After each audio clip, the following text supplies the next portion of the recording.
Hello everyone! It's another beautiful day to learn and grow together. I am Mary Chris Lugatiman, a third year BSed English student, and today I would like to invite you to join me as we explore editorial writing in campus journalism for AIM 21. Before we begin, let me ask you a question. When you read a school publication, do you only want to know what happened, or do you also want to understand why it matters and how it affects students? If you have ever read an article that speaks for students, questions school policies, or calls for positive change, then you have already encountered an editorial. So now, let us begin by answering the question, what is editorial writing? But before that, let me go over the objectives for today's lesson. At the end of the lesson, students are expected to analyze the purpose and role of editorial writing in campus journalism, classify different types of editorials and design appropriate examples for each type, and demonstrate appreciation for expressing opinions responsibly and ethically by participating in discussions or providing evidence-based responses. And now, let us answer the question, what is editorial writing?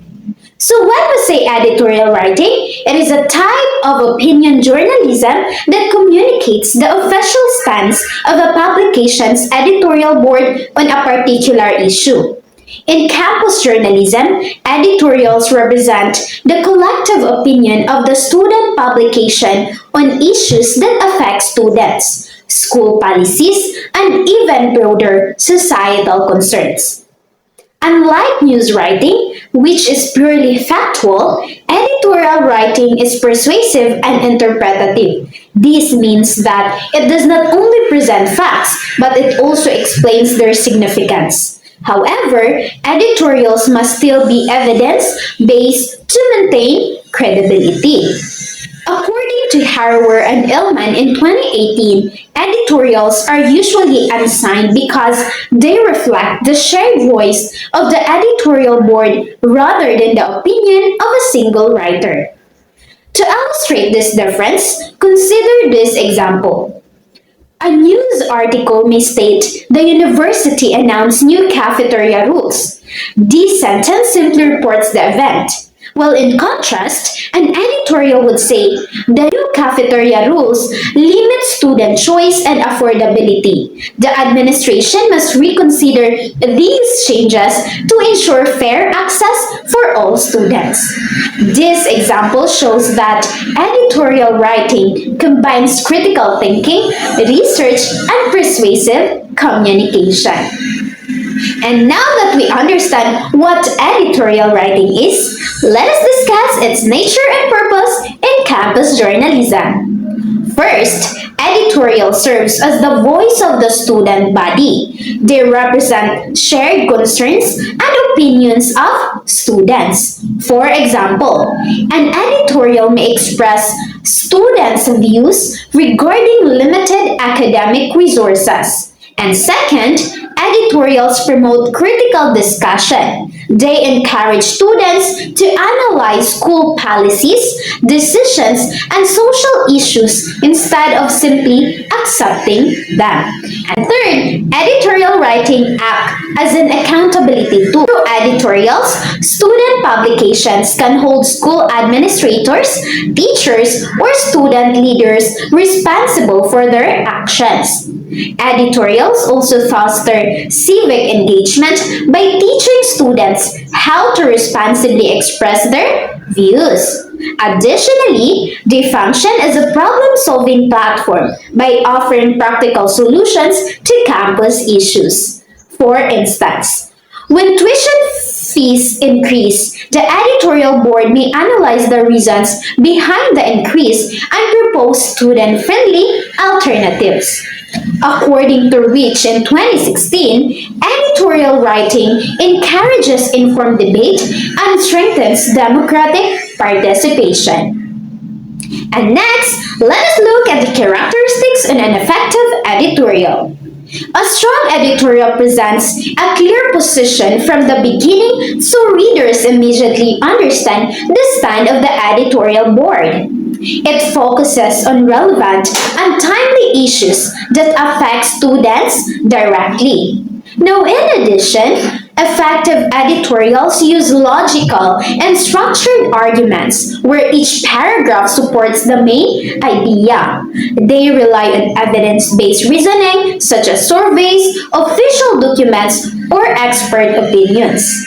A professional and respectful tone is maintained at all times, meaning that the criticism targets issues and policies, not the individuals. And finally, a strong conclusion leaves a lasting impression and may include a call to action.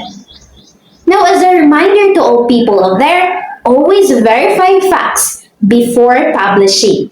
Remember that credibility is the foundation of student journalism.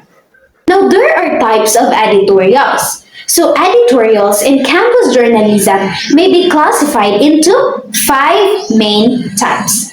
First is the editorial of information. This explains an issue or event. For example, it may explain the benefits of a new academic policy so students can better understand it.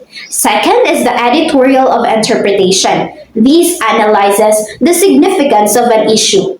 An example is explaining how a new grading system affects students' performance. And the third one is the editorial of persuasion. This aims to convince readers to take action. For instance, it may persuade students to participate in school cleanliness campaigns. The next one is the editorial of criticism. This points out problems in school policies or governance. An example is criticizing poor library management or unfair school rules. And lastly, the editorial of commendation praises achievements or positive contributions, such as highlighting students who successfully led a fundraising project for the school. Now, at this point, it is important to understand the distinction between news writing and editorial writing. When we say news writing, it is objective and factual. It reports events as they happen, maintains a neutral tone, and is usually signed by the reporter. While on the other hand, editorial writing is opinion based. It analyzes and interprets events, and it uses a persuasive tone and is often unsigned because it represents the voice of the editorial board. Students must understand this distinction to maintain professional standards in student publications. To conclude, editorial writing plays a vital role in campus journalism. It allows students to express informed opinions, promote critical thinking, and encourage accountability and participate responsibly in school life. Through research, clear reasoning, and persuasive communication, editorial writing strengthens student voice and responsible journalism. Thank you for listening, and I hope that you have learned something meaningful today.